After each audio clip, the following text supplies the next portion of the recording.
1వ అధ్యాయం 2వ వాక్యం.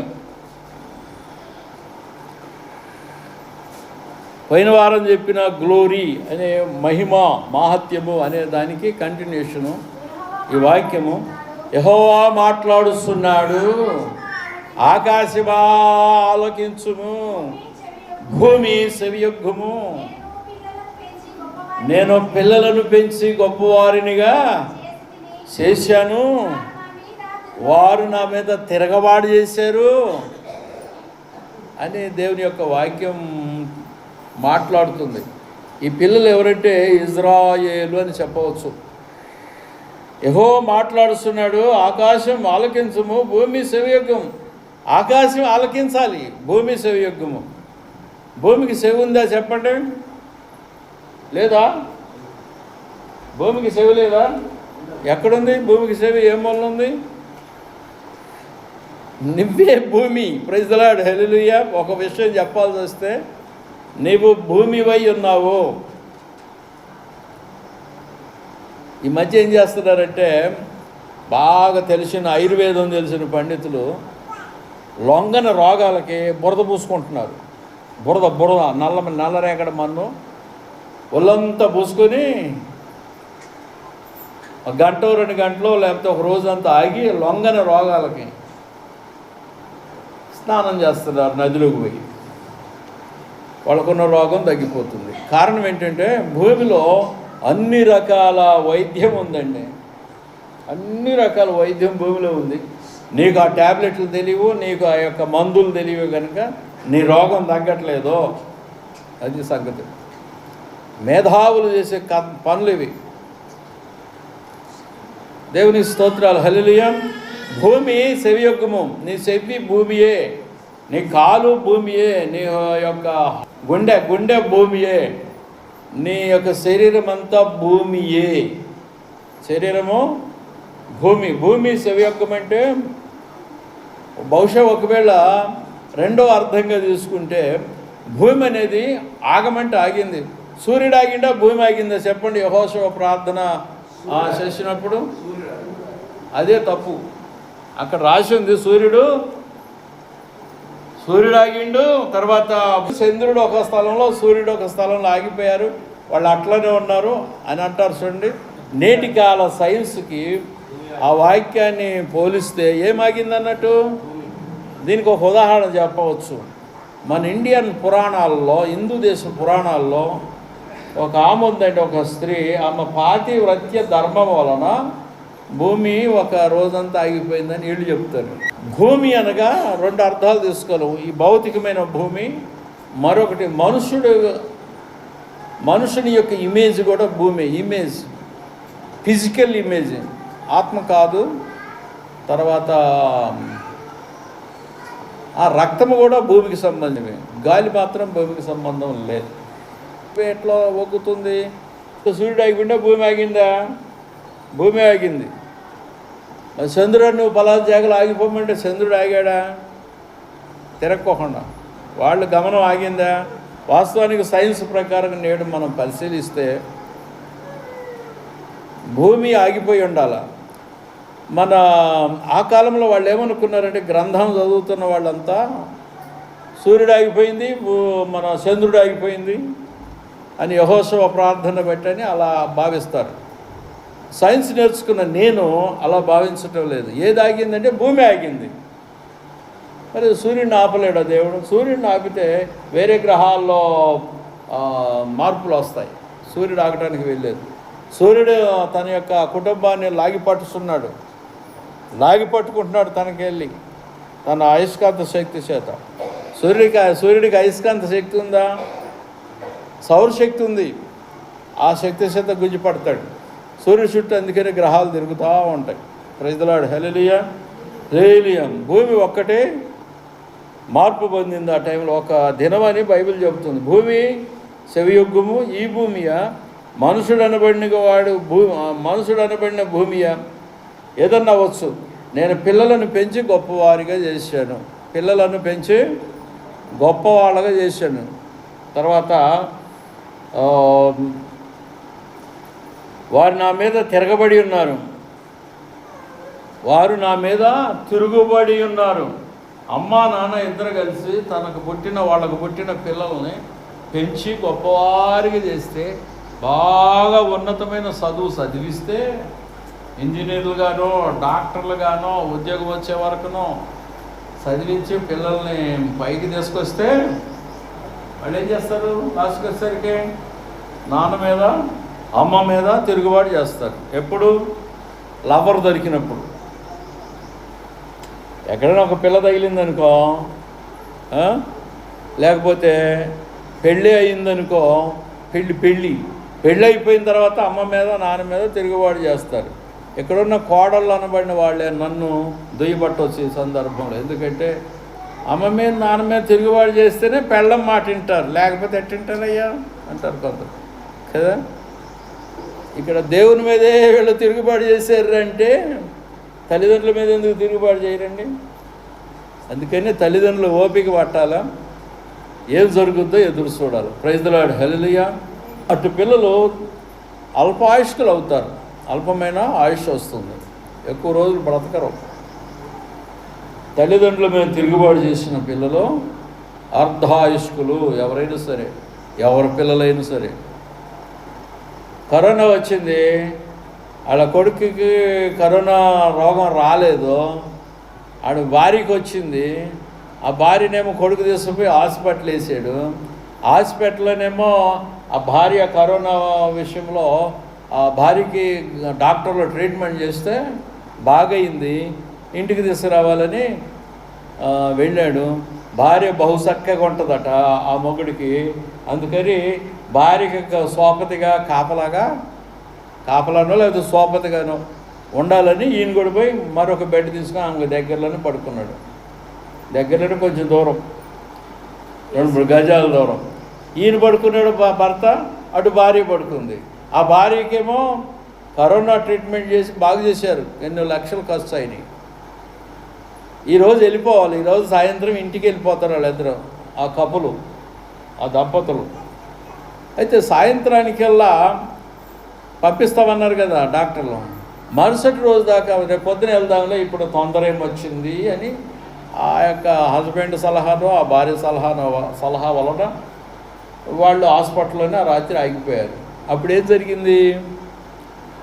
రాత్రిపూట ఈ షార్ట్ సర్క్యూట్ అయిందంట, షార్ట్ సర్క్యూటు కరెంటు వాళ్ళున్న ఆ ఆసుపత్రి భవనంలో కరెంటుకేమో అయిపోయింది.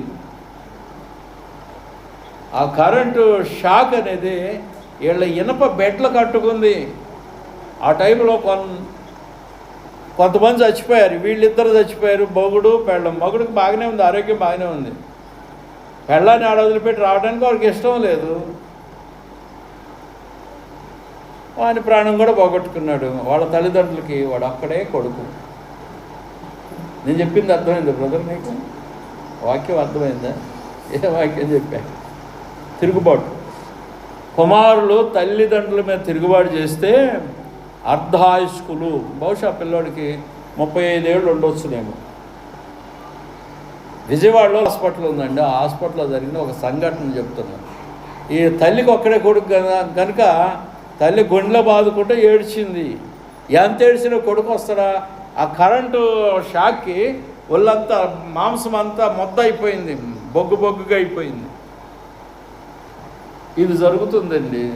ఎక్కడుందండి ఈ వాక్యము అని అంటావు? బైబిల్లో ఎక్కడుంది? నీ తల్లిని నీ తండ్రిని సన్మానించయ్యా. అమ్మా, నీవు దీర్ఘాయుష్మంతుడు అవ్వాలంటే నీ తల్లిని నీ తండ్రిని సన్మానించు అని వాక్యం బోధిస్తుంది. ఎవరు తల్లిని తండ్రిని సన్మానించరో వాళ్ళు అర్ధాయుష్కులు అవుతారని వాక్యం బోధిస్తుంది. ఇది తిరుగుబాటుకి సంబంధించిన అంశం. అది తిరుగుబాటు ఎవరని చేస్తే దేవుని మీద తిరుగుబాటు, తల్లిదండ్రుల మీద తిరుగుబాటు చేస్తే ఇది జరుగుతుంది. కొడుకు ఒకడు, కోడలు ఒకటి, ఇద్దరు పిల్లల వాళ్ళకి ఏం జరిగింది? 4 ఎకరాల భూమి అమ్మేశాడు తండ్రి, అమ్మేసి కొడుక్కి ఇచ్చేసాడు. ఇంకా బంగారం అంటే కొడుక్కి ఇచ్చేసాడు. వాళ్ళిద్దరిని ఎలగొట్టేశారండి, కొడుకను కోడలు ఇంట్లో నుంచి. కోడల మాట అంటే భార్య మాట వింటాడు మన మగుడు భర్త, వాళ్ళిద్దరిని ఎలగొట్టేశారు. అది దేశమంతా టీవీలకు వచ్చేసింది, పేపర్ స్టేట్మెంట్ అయింది, యూట్యూబ్ స్టేట్మెంట్ అయింది, ఫేస్బుక్లో వచ్చింది. లాయర్లు పట్టుకున్నారు, మీరు అమ్మిన 4 ఎకరాల భూమి రివర్స్ ఇవ్వాలి ఆస్తి అంతా, లేకపోతే చక్కగా చూసుకోండి అమ్మ నాన్న, మీ భార్య మాటిని, మీ యొక్క తండ్రిని తల్లిని నిర్లక్ష్య పెడుతున్నావు. అయ్యో బాబోయ్ నాకేం తెలియదు అంటే నా కొడుకు, నేను ఆఫీసులోనే ఉంటా ఇంజనీరింగ్ వర్క్ అంటాడు ఆయన. మరి ఈ యొక్క సన్నివేశం ఎవరి ద్వారా జరుగుతుందంటే అది కోడల ద్వారాగా. ఆ కోడలకు ఫోన్ చేస్తే మమ్మల్ని బజార్కి వెళ్ళటానికి వీళ్ళిద్దరూ లాయర్ దగ్గరికి సంప్రదింపులు అంటుంది ఆమె ఫోన్లో. మీరు తీసుకున్న ఆస్తి అంతా వీళ్ళకి ఇచ్చేసేయండి, తల్లిదండ్రులకి ఇచ్చేసేయండి, వాళ్ళు ఎట్టాను బతుకుతారండి. దేవుని స్తోత్రం, హల్లెలూయా. మీకు ఇష్టం లేకపోతే ఇలాంటి వాక్యం అనేది, కోడలకి ఇష్టం లేక అత్తమామలు చూసుకోవడం ఇష్టం లేకపోతే నీ భర్తను నువ్వు కోల్పోతావు. అర్థమైందా? నీ పెరిమిట్ నువ్వు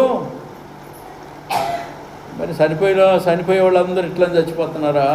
దేశమంతా ఇట్లా తగలెట్టింది కదా, చనిపోయే వాళ్ళందరూ ఇట్లా చచ్చిపోతున్నారా? కాదు, కొందరు కుమారులు ఉన్నారు తల్లిదండ్రులు చక్కగా చూసుకునేవాడు. దేవునికి స్తోత్రం, హల్లెలూయా, హల్లెలూయా. కుమారులను పెంచి గొప్పవారిని చేస్తే, తల్లిదండ్రులు కుమారులను పైకి తెస్తే వాళ్ళు పెద్దవారై తల్లిదండ్రి మీద తిరుగుబాటు చేస్తున్నారని వాక్యం బోధ చేస్తుంది. ఆకాశమా ఆలకించు, సూర్యుడా, ఆకాశంలో శూన్యం ఉంటుంది, ఏముండదు. సూర్యుడు నక్షత్రాలు ఇవి ఆలకించమని వాటికి ఆజ్ఞ. భూమి చెవియొగ్గు, ఇలాంటి సందర్భం ఇలా ఉంది. వీళ్ళని ఈ ఇజ్రాయేలు వారిని గొప్పవారికి చేశారు, వీళ్ళు నమ్మే తిరుగుబాటు చేస్తున్నారు. ఎట్టి విషయంలో తిరుగుబాటు చేస్తున్నారు? అన్ని దేవతలు పాలయ్యారండి వాళ్ళు. ఒకరిని భార్యతో మరొకడు పాపం చేస్తున్నాడండి. అందుకని ఇక్కడ ఏమంటున్నాడంటే, 4వ వచనం, పాపిష్ట జనమా, దోషభరితమైన ప్రజలారా, దుష్ట సంతానమా, చెరుపు చేయి పిల్లలారా, మీకు శ్రమ, పాపము చేయి వారులారా శ్రమ మీకు. తర్వాత దోషభరితమైన ప్రజ, దోషం చేసే ప్రజ, అది పాపమే. దుష్ట సంతానమా, సైతాన్ సంతానమా, దయ్యపు సంతానమా. తర్వాత చెరుపు చేస్తారంటే ఇతరుల యొక్క కాపురాలను ఆగం చేసే వారులారా మీకు శ్రమ, ఇదే యెహోవాకు. వారు యెహోవాను విసర్జించున్నారు, ఇజ్రాయేలు యొక్క పరిశుద్ధ దేవుని దూషింతురు, ఆయనను విడిచి తొలగిపోయి ఉన్నారని ఈ విధంగా వాక్యాలు ఉన్నాయండి. ఉన్నాయి అలాగా. ఒక్క మాట అన్న సేవకి ఎక్కిందా? ప్రైజ్ ది లార్డ్, హల్లెలూయా, హల్లెలూయా. ఆకాశం ఆలకించు, ద్వితీయోపదేశకాండం ఆకాశం ఆలకించు. ద్వితీయోపదేశకాండం 30వ అధ్యాయంలో 19వ వచనాన్ని చూడండి. బైబిల్ నీతిని గురించి బోధిస్తుంది, నీతిని గురించి బోధ చేస్తుంది బైబిల్ గ్రంథం. ద్వితీయోపదేశము 2వ ఉపదేశము అంటారు. ద్వితీయోపదేశం అంటే ఏంటన్నట్టు 2వ ఉపదేశం. 2వ ఉపదేశంలో ఏం రాసి ఉంది? 30వ అధ్యాయం 19వ వాక్యం. 30:19. ఇవన్నీ కూడా జీవాన్ని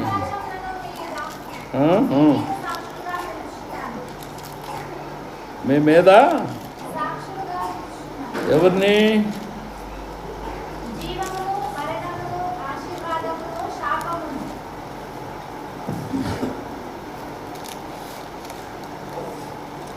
నేడు జీవమును మరణమును ఆశీర్వాదమును శాపమును నేను నీ ఎదుట ఉంచి ఉన్నాను అన్నట్టు. ఉంచి అంటే కామ ఉంది అక్కడ. ఉంచి భూమి ఆకాశములను మీ మీద సాక్షులుగా పిలుస్తున్నాను. భూమిని, ఆకాశాన్ని, జీవాన్ని, మరణాన్ని, ఆశీర్వాదము, జీవము, మరణం. జీవము ఆశీర్వాదం ఒకటి, మరణము శాపం అనేది వేరే. వాటిని మీ ఎదుట ఉంచి ఆకాశాన్ని భూమిని సాక్షులుగా పిలుస్తాను అంటాడు. ప్రైజ్ ది లార్డ్, హల్లెలూయా. ఎందుకు? తిరుగుబాటు చేసే పిల్లలారా, దుష్ట సంతానం అని అంటున్నాడు. ఇది ఒక ఇజ్రాయెల్కి వర్తించేదా? ప్రపంచంలో ఉన్న అన్ని దేశాలకు వర్తించేదా ఈ మాట? ప్రపంచంలో ఉన్న ప్రతి జనానికి వర్తించే వాక్యం అది. దేవునికి స్తోత్రాలు. ఆకాశం వారి దోషాన్ని బయలుపరుస్తుందండి. ఆకాశము దోషాన్ని బయలుపరుస్తుంది. భూమి వారి మీదకి లేస్తుంది. భూమి లేవటం ఏంటి? భూమి లేస్తుందా లేదా? మీ మీదకి లేవాల. ఇంకా మీ ఊరు ఏ ఊరు కానీ ఆ ఊరిలో మీ మీదకి భూమి లేవాల. భూమి లేవటం అంటే అర్థం ఏంటి తెలుసా? భూమి లేవటం అంటే భూకంపం లేవటం అండి. భూమి లేచుట అనగా నీ ఊరిలో భూకంపం లేచి నిన్ను మింగేస్తుంది, నీ కుటుంబాన్ని మింగేస్తుంది, నీ గ్రామవాసులను మింగేస్తుంది. భూమి లేవటం అంటే అర్థం అది వస్తుంది. సముద్రం లేవటం అంటే తుఫాను లేచి సముద్రపు కెరటాలు వచ్చి అక్కడున్న మనుషుల మీద ఆ కెరటాలు పడతాయి. ఆ సముద్రంలో మునిగిపోయి కొట్టకపోయి చచ్చిపోతాయి. సముద్రం లేవటం అంటే అది అర్థం. ఇక్కడ ఇవ్వబడలేదు కానీ భూమి వారి మీదకి లేస్తుంది. యోబు గ్రంథం 20వ అధ్యాయం 27వ వచనం. యోబు గ్రంథము 20వ అధ్యాయము 27వ వచనం. ఇక్కడ ఏమన్నాడు? 27 కదా. ఆకాశము వారి దోషమును బయలుపరుచును అని ఉంటుంది. నేను రెఫరెన్స్ తీసేదాకా నువ్వు చదివింది 20:27. ఆకాశము వారి దోషమును బయలుపరుచును, భూమి వారి మీదకి లేచును. ఆకాశం దోషాన్ని బయలుపరుస్తుంది. ఆకాశం దోషాన్ని ఎట్టు బయలుపరుస్తుంది? ఎక్స్రే. ప్రైజ్ ది లార్డ్, హల్లెలూయా. దేవుడు ఎక్కడున్నాడో ఆ స్థలానికి 1 by 1 లైట్లు ఉన్నాయి. ఎక్స్రే అంటే ఏంటి? స్కాన్ అంటే ఏంటి? స్కాన్ చేస్తాడు ఆయన. ఒకవేళ స్కాన్ చేయకపోయినా తన అరచేతిలో భూగోళాన్ని చూసుకుంటాడు. అరచేతిలో భూమిలో ఉన్న మనుషులందరి జీవితాలు చూడగలడు. కానీ ఈ లైట్లు ఉన్నాయి చూడండి, ఆ లైట్లు అనేవి మన జీవితంలో ఉన్న ప్రతిదాన్ని బయలుపరుస్తుందండి. స్కాన్ లైట్ సూర్యుని వెలుగు, సూర్యుని యొక్క సూర్యప్రకాశము మన యొక్క దేహంలో అణువుకి దిగగలదు. సూర్యుని యొక్క ఆ యొక్క సూర్యరశ్మి వేడి లేకపోతే కిరణము ప్రతి భాగానికి వెళ్ళిపోతుంది లోపలికి. వెళ్ళకపోతే నువ్వు బ్రతకవో, ఫినిష్. సూర్యుని రశ్మి 3 రోజులు లేకపోతే చలిపెట్టి వణికిపోతారు జనం, అవునా? సూర్యుడు లేకపోతే ఆ సూర్యుడిని పెట్టాడు. ఇక భౌతికంగా నీ లోపల నుంచి నీలో ఏముందో డిఎన్ఏలో అది మొత్తం బయటకు తీస్తుంది సూర్యరశ్మి కిరణం, సూర్యకిరణం. ఇదేం భాషయా అంటే మరి అదేం భాష? మరి హాస్పిటల్కి పోయి మెదడు స్కాన్ చేయించుకున్నాడంట ఆ బ్రదరు. చిన్న ఏదో బొబ్బ వచ్చిందంట. అది అంటే బయటకు వచ్చింది. వెలుగు కాదా బయటకు తీసింది? కిరణం కాదా? స్కాన్ కిరణం కాదా? లేకపోతే ఎక్స్రే కిరణం కాదా బయటకు తీసింది? ఇది మిషన్ కనుక అది బయటకు ప్రాబ్లం బయటకు పడింది. ఈ యొక్క సృష్టిలో ఉన్న ఈ కిరణాలు నీలో ఉన్నది బయటకు తీస్తాయి. ఆకాశము బయలుపరుస్తుంది నీ దోషాన్ని. నీకు తెలియదు ఈ విషయం. నువ్వు ఏ గదిలో, రహస్యమైన గదిలో కూడా రహస్యంగా పాపం చేస్తున్నా కూడా ఈ యొక్క సూర్యకిరణాలు లోపలికి వస్తాయి. ప్రైజ్ ది లార్డ్, హల్లెలూయా. చాలామందికి ఆ విషయం తెలియదు. వెలుగు లోపలికి వస్తుంది, సూర్యుని వెలుగు, సూర్యుని వేడి లోపలికి వస్తుంది. ఈ గోడలు దాటుకుంటూ వస్తుంది. ఈ స్లాబ్ని కాల్చి లోపలికి దిగినాలో లాగు అసలు బిల్డింగ్లోనే ఉండలేరు, అంత ఘోరంగా వేడి ఉంటుంది. ఆ వేడి లేక ఆ యొక్క కిరణాలు అవన్నీ మన లోపల ఉన్న దోషాలను దేవునికి తెలియజేస్తాయి వాస్తవానికి. కానీ ఒకవేళ అలా తెలియజేయకపోయినా ఆయన అరచేతిలో భూగోళాన్ని చూస్తూ ఉంటుంటాడు. భూమి మీద ఉన్న ప్రతి మనిషిని, అంతరంద్రియాల్లో ఉన్న ఆలోచనలు కూడా ఆయన తెలుసుకోగలడు. ప్రైజ్ ది లార్డ్, హల్లెలూయా.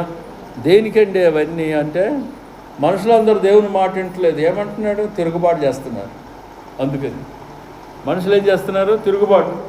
తిరుగుబాటు చేస్తున్నారు. Praise the Lord. Hallelujah. Hallelujah. పాపము జరుగు స్థలమును ఆయన తెలుసుకొనెను. యోబు గ్రంథం 11వ అధ్యాయం 11వ వచనం. ఎక్కడ పాపం జరుగుతుంది ఆయన తెలుసుకుంటాడు. He shall know, he will know. ఆయన తెలుసుకుంటాడు. పాపం జరిగే ప్రతి స్థలాన్ని ఆయన తెలుసుకొనగలడు. 11వ అధ్యాయం 11వ వచనంలో పనికి మాలిన వారెవరు? ఆయన ఎరుగును కదా. పనికి మాలిన వాళ్ళు ఎవరు? పనికి మాలిన వాళ్ళు ఎవరు? ఒకటి. తర్వాత పనికొచ్చేవాళ్ళు ఎవరు? మరి పరిశీలన చేయకే పాపం ఎక్కడ జరుగుతున్నదో ఆయనే తెలుసుకున్నాను కదా. పనికి మాలిన వాళ్ళు ఎవరు? పనికి వచ్చేవారు ఎవరు? పాపం జరిగే స్థలము ఆయన తెలుసుకున్నాను కదా. దేవునికి ఎందుకు భయపడలేదు? దేవుడనే ఒక పదాన్ని ముందు పెట్టి మనుషులను భయపెడతారా? మీరు సేవకులని మీరు అనుకుంటారు కొందరు, ఈ బైబిల్ని విమర్శించేవాళ్ళు. ఇక అలాగైతే దేవుడు ఈ సర్వ విశ్వాలని ఆయనేం కంట్రోల్ చేస్తాడు? ఎక్కడేది జరుగుతుందో, మన హిందువులు ఏం చేస్తారంటే ఎక్కడేది జరిగినా అదంతా శివుని చిత్తం లేనిది సేమైనా కొట్టదంటారు. చూడు, నిజమేనా? పెద్ద సామెత లేకపోతే ప్రోవర్బో ఏదో చెప్పారులే, లోకోక్తి అనుకుంటారు. ఆ భాష వాడతారు మనోళ్ళు. శివుని చిత్తం లేనిది సేమైనా కొట్టదు కదా. కాదు, యెహోవాకి తెలియకుండా ఏది జరగదు. ఒక పిచ్చుకు రాలదు, నెత్తిలో ఉన్న వెంట్రుక కూడా భూమి మీద రాలదు అంటాడు. యెహోవాకి తెలియకుండా, యెహోవాకి తెలుసు సీమ కాలు ఎట్లా నడుస్తుందో. కాలు సన్న ఉంటుంది, కంటికి కానీ రాదు. సీమకు మీసం ఉంటుంది, మీసంతో అది దారి తెలుసుకోగలదు. ఎట్లా కళ్ళు కానీ రావు. కొన్ని జీవులు సూక్ష్మాతి సూక్ష్మంగా లేసేల్లాగా ఉంటాయి, పార్టికల్లాగా. వాటి నడతలు కూడా ఆయన తెలుసుకోగలరు. Praise the Lord. హల్లెలూయా. కనుక పాపం ఎక్కడ జరుగుతుందో హీ విల్ నో అన్నట్టు. పరిశీలన చేయకే పాపం ఎక్కడ జరుగుతున్నదో ఆయనే తెలుసుకొనును అని అంటాడు. దేవునికి స్తోత్రాలు. పాపం జరుగు స్థలాన్ని ఆయన తెలుసుకుంటాడు. పాతాళం ఒకటి, అగాధము అనేది ఒకటి. తర్వాత ఆయనకు కనపడుతున్నవి. పాతాళం కనపడుతున్నది, అగాధం కూడా కనపడుతున్నది. నరుల హృదయం మరి తేటగా ఆయనకు కనపడును. సామెతల 15వ అధ్యాయంలో 15వ వాక్యంలో రాయబడింది. నరుల హృదయము, పాతాళం కనపడుతుంది, పాతాళము కనపడుతుంది, మన అగాధం కనపడుతుంది. తర్వాత నరుల హృదయం మరి తేటగా కనపడుతుంది. నరుల హృదయం. దేవునికి స్తోత్రాలు. సామెతలు 15:11 వచనం.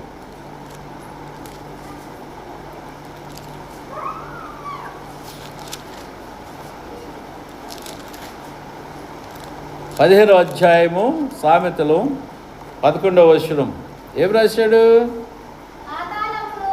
పాతాళమును అగాధ కుప్పమును యెహోవాకు కనబడుతున్నవి. నరుల హృదయములు మరి తేటగా ఆయనకు కనబడును కదా. నరుల హృదయములు ఆయనకు మరి తేటగా కనపడును. నా హృదయం ఆయనకు తెలుసా అంటే తెలుసు. తేటగా నా హృదయంలో ఏముందో ఆయనకు తెలుస్తుంది. ఆయన ప్రవశించగలడు. నువ్వు పొరపాటు చేస్తున్నావు, ఆ పొరపాటు చేస్తున్నావు చెప్తాడు. లేకపోతే నువ్వు ఏ విధంగా రైట్గా ఉన్నావు, సరిగ్గా ఉన్నావు అని చెప్పగలడు. దేవునికి స్తోత్రం. తేటగా చూడగలడని వాక్యం బోధిస్తుంది. Praise the Lord. హల్లెలూయా. మీకేమర్థమవుతుంది ఈ వాక్యాల వలన? అంతరింద్రియములను పరిశోధించువాడు. మనం ఏమంటామంటే DNA అంటారు మన భాషలో. DNA అనేది ఏంటంటే ఇక్కడ అంతరింద్రియం అని చెప్తాము. మన దేహంలో రక్త కణాల్లో ఉన్న DNA, దాన్ని ఏమంటారు తెలుగు భాషలో? అంతరింద్రియం అంటారు. కానీ ఈ బైబిల్ భాషలో తెలుగులో ఇంకొక పదం వాడతారు అనుకుంటా, నాకు రావట్లేదు, అందట్లేదు. DNA. ఈ బిడ్డ నీ బిడ్డో కాదో తెలుసుకోవాలంటే DNA టెస్ట్ చేస్తే ఇద్దరు రక్తాన్ని అది చెబుతుంది అన్నట్టు. అంతరంగంలో ఉన్న విషయాలు తెలుస్తాయి. దేవునికి స్తోత్రాలు. హల్లెలూయా. మన పరిశోధించువాడు, అంతరింద్రియములను పరిశోధించువాడు సాక్ష్యం పలుకుతున్నాడు అన్నట్టు. ఇర్మీయా గ్రంథం 17వ అధ్యాయం 9వ వచనం, 17, 9, 10, 17, 9వ వచనము, 10వ వచనం. ఇక్కడ చూడండి, హృదయం అన్నిటికంటే మోసకరమైనది, అది ఘోరమైన వ్యాధి గలది, దాన్ని గ్రహింపగలవాడు ఎవడు? ప్రతికారం చేయుటకు యెహోవాను నేను హృదయమును పరిశోధించువాడను, అంతరింద్రియములను పరీక్షించువాడను అని రాసింది కదా. 22వ వచనం కూడా ఇదే ఇర్మీయాలో. అయితే ఇక్కడ చూడండి, అంటు ఎక్కడుంది? అంటు అంటు అంటు అంటే ఏంది? అంటు అంటు అంటు ఎక్కడుంటుంది? అంటు అంటు అంటే తెలుసా? కొండలు ఊదుతావు చూడు.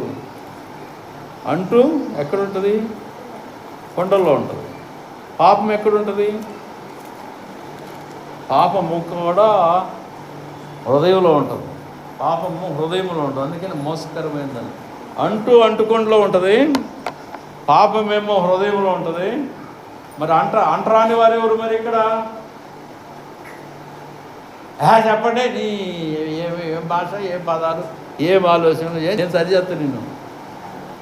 అంటరాని వారు ఎవరు? అంటుకొండలో ఉంటుంది, హృదయంలో పాపము లేక మోసం ఉంటుంది. అందుకని దేవుడు ఏమంటే, హృదయం అనేది మోసకరమైనది, ఘోరమైన వ్యాధి కలిగి ఉన్నది హృదయము అని చెప్పుస్తూ. ఇప్పుడు నేను ప్రశ్న వేస్తున్నా వాక్యాలు చదవగానే. అంటు ఎక్కడ ఉండదండి? ఇంట్లో ఉన్న గిన్నెల్లో అంటు ఉంటుంది. దాన్ని శుభ్రంగా రావాలి. సబ్బు మన కొబ్బరికాయ పీసుతో తోమితే అది శుభ్రంగా పోతుంది. సబ్బు రాస్తే, వట్టి కొబ్బరి పీసుతో తోమితే పోదు.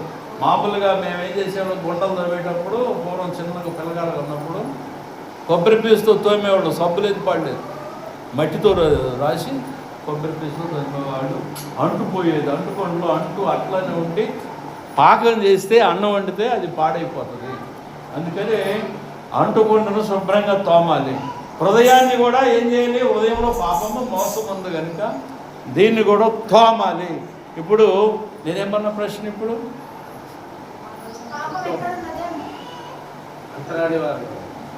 ఎవరు అంటరాని వారు? అదిగో తను చక్కగా చెప్పాడు. హృదయంలో మోసం ఎవరిలో ఉందో వాడిని ముట్టుకోకూడదు. వీడు దొంగ, ఇతరులను నాశనం చేస్తాడు. వాని హృదయం బాగలేదు. మోసకరమైన హృదయము కలిగిన వారే అంటరాని వారు. వీళ్ళని అంటుకోకూడదు. ఎట తెలుస్తుంది వీళ్ళు అంటే? ఆ మనిషి అంటరాని వాడా? అంటుకుంటే వాని మోసం మన హృదయంలోకి వస్తుంది, మనం కూడా మోసగాళ్ళం అయిపోతాం. ఎవరు పాపం చేస్తున్నారో వాళ్ళని అంటుకోకూడదు. వాళ్ళు అంటరాని వాడు. ఒక వ్యక్తి కాదు, ఈ మనిషి లేకపోతే ఈ జనం అంటరాని వారు కాదు. గాంధీ గారు అందుకని పెట్టాడు. ఆయన కూడా బైబిల్ చదివాడు. ఒక మనిషిని దూరపరచడం. మరి ఎవరిని దూరపరుస్తాం? బైబిల్ ఎవరిని దూరపరుస్తుందంటే, పాపం చేసేవాడే అంటరానివాడు. ఎవరు పాపం చేస్తారో వాళ్ళే. దీనిలో ధనవంతులు, దరిద్రులు, నల్లోళ్ళు, తెల్లోళ్ళు అందరూ పాపం చేస్తారు. వాళ్ళని అంటుకోకూడదు. మరి యేసుప్రభు అంటుకున్నాడు కదండి, మీరు అంటుకోకపోతే? అవును, యేసుప్రభు అంటుకున్నాడు. ఏమంటుకున్నాడు యేసుప్రభు? వాడు హృదయాన్ని అంటుకున్నాడు. హృదయాన్ని కడుగుతాను ఇవ్వమన్నాడు. క్లీన్. ఇప్పుడు వీళ్ళని ముట్టుకోవచ్చు. ఎవరిని? ఎవరి హృదయం క్లీన్ అయిందో, పరిశుద్ధులయ్యారో, ఎవడు పరిశుద్ధుడయ్యాడో వాడిని ముట్టుకోవచ్చు. వాడు దేవుని బిడ్డ. Praise the Lord. హల్లెలూయా. ఒక జనాన్ని దూరపరచడము అది నేరం. కానీ నేను చెప్పిన భాష ఏంటి? రాజకీయంగా వాళ్ళు చెప్పిన భాష ఏంటి చెప్పండి? రాజ్యాంగం చెప్పిన భాష ఏంటి? నేను చెప్పిన భాష ఏంటి? తేడా ఉందా లేదా? అర్థమైందా? ఎవరు అంటుకోవటానికి వీలు లేని వారు ఎవరు? పాపం చేసేవారు. ఎవరు పాపం చేస్తారో వాళ్ళని ముట్టకూడదు. మరి యేసుప్రభు పుట్టాడు కదా, వాక్యములు వెళ్ళి వాళ్ళని కడిగేస్తాయండి. Praise the Lord. Hallelujah. Hallelujah. అంటుకుండలో ఉంటుంది, అంటుకుండలో ఉంటుంది. పాపమేమో హృదయంలో ఉంటుంది. పాపం చేయవాడిని దూరపరచాల. లెక్క ప్రకారం ఎవరు పాపం చేస్తారో వాళ్ళని దూరంగా కొట్టేయాలి. Praise the lord. కానీ దేవుని నమ్ముకుంటే పాపం పోతుంది, దేవుని నమ్ముకుంటే పాపము క్షమింపబడుతుంది. Praise the lord. స్తోత్రాలు. 29వ అధ్యాయం 22వ వచనములో 29వ అధ్యాయం ఇర్మీయా గ్రంథము 22వ వచనం 29, 22లో ఏమంటాడు? 29, 22లో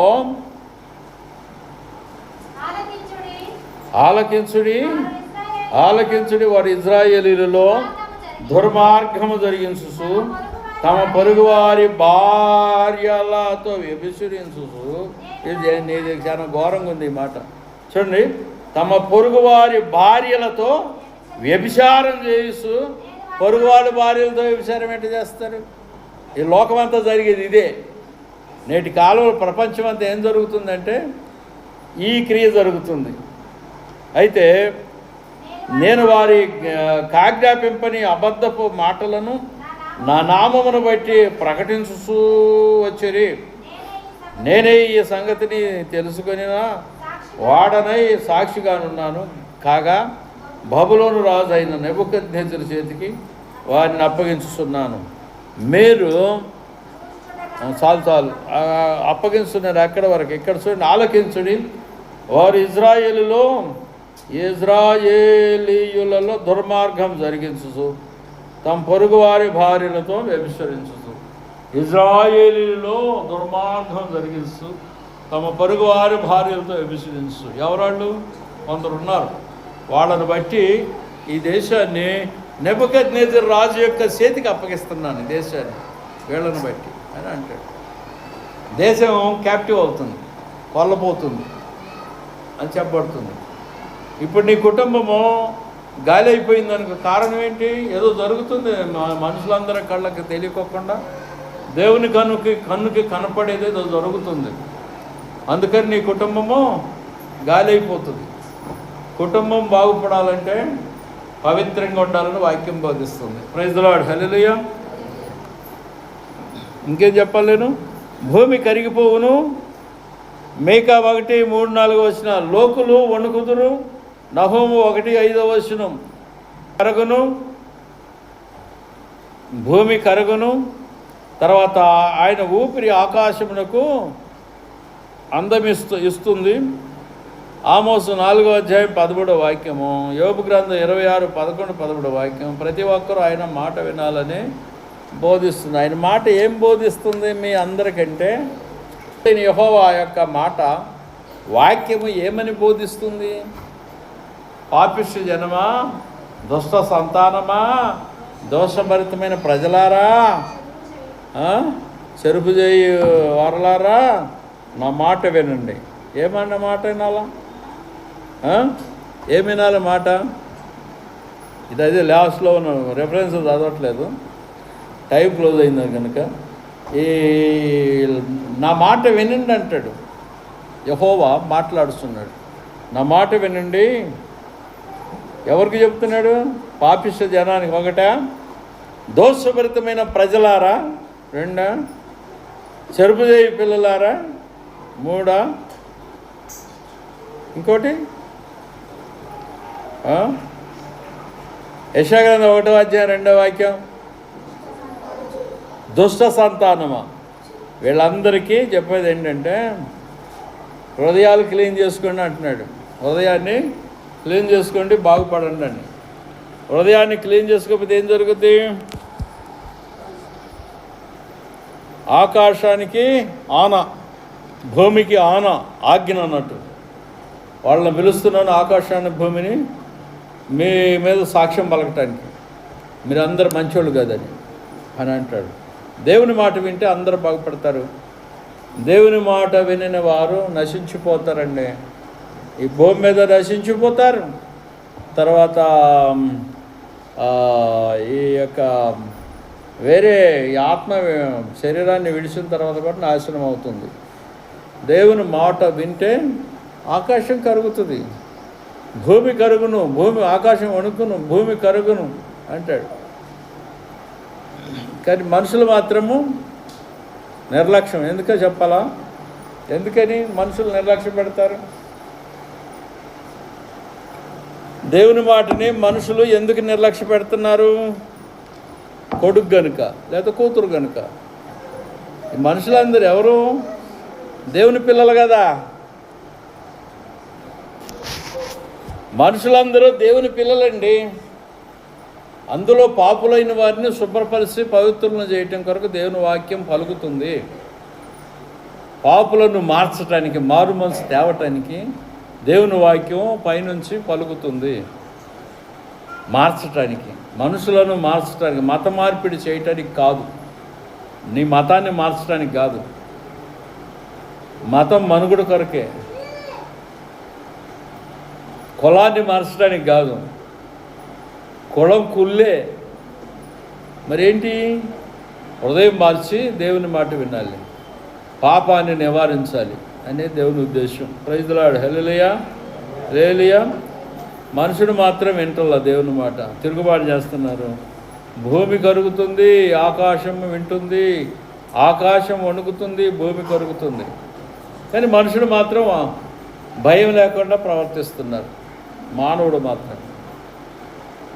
ఈ వాక్యాలన్నీ పశువులకే, మన గొర్రెలు మేకలు పోతాయి చూడు బజార్లో, మేతకు పోతుంది, వాటికా ఈ వాక్యాలు? లేదా జంతువులకా? జంతువులకి ఎందుకు? జంతువులు వస్త్రం కట్టుకోవుగా. మేకకు వస్త్రం ఉందా? గొర్రెకు వస్త్రం ఉందా? కుక్కకు వస్త్రం ఉందా? మనిషికి ఎందుకు ఉంది వస్త్రం? సిగ్గుంది కనుక. అంతేరా? అవి సిగ్గుపడవు, మనుషులకైతే సిగ్గు ఉంటుంది. అవునా కదా? అందుకని ఈ వాక్యాలన్నీ మనుషులకేనండి. Praise the Lord. హల్లెలూయా.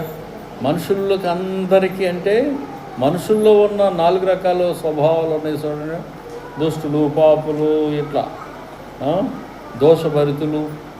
వాళ్ళ కొరకు ఈ వాక్యాలు ప్రకటించబడుతున్నాయి. వాళ్ళని మార్పు చేసి రక్షణలోకి తేవాలని దేవుని ఉద్దేశం. దేవుడి వాక్యం దీవించునుగాక.